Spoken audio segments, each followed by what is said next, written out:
Today, a staggering 537 million people worldwide live with diabetes, and over 90. Feeding a carbohydrate intolerance system more carbohydrates is biologically counterproductive.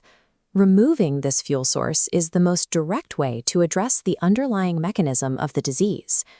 When you abruptly stop the intake of sugar, the body undergoes a rapid metabolic transition. In the first 3 days, the body drains its backup energy stores in the liver and muscles. This stored sugar is called glycogen. By the end of the first week, the liver is out of sugar and must find a different way to fuel the brain and body. It begins breaking down stored fat into ketones, a highly efficient alternative fuel used instead of glucose. This transition often causes the keto flu, a few days of fatigue as the brain adjusts to this new energy source. By the second week, blood sugar levels stabilize. The sharp spikes that typically follow a meal begin to disappear. By bypassing the broken glucose system, the cellular receptors are finally allowed to rest, providing the first opportunity for the body to heal.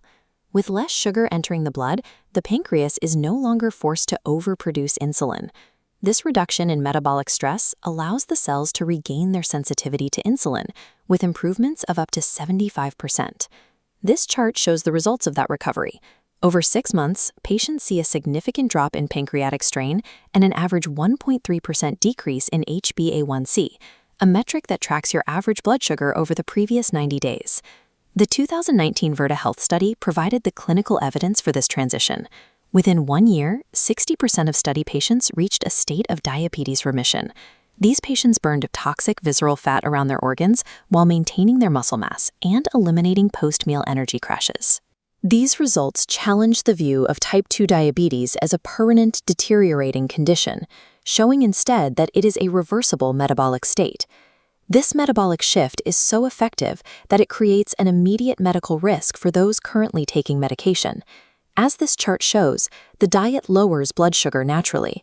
If a patient continues taking their usual medication, the drug pushes it too far, causing levels to crash into a danger zone. This leads to hypoglycemia, dangerously low blood sugar, which can cause tremors, confusion, and life-threatening medical emergencies. The risks are different for type 1 diabetics. Without strict medical supervision, they face ketoacidosis, a condition where the blood becomes dangerously acidic.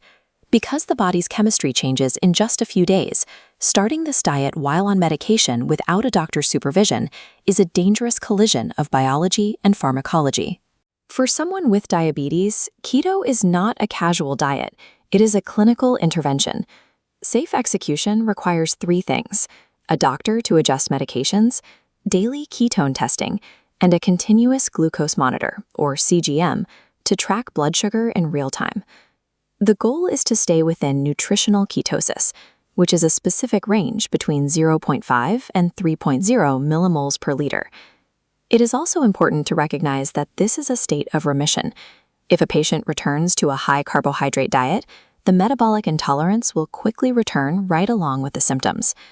While it requires strict discipline and medical oversight, flipping this biological switch offers a path to turn off the progression of the disease and reclaim metabolic health.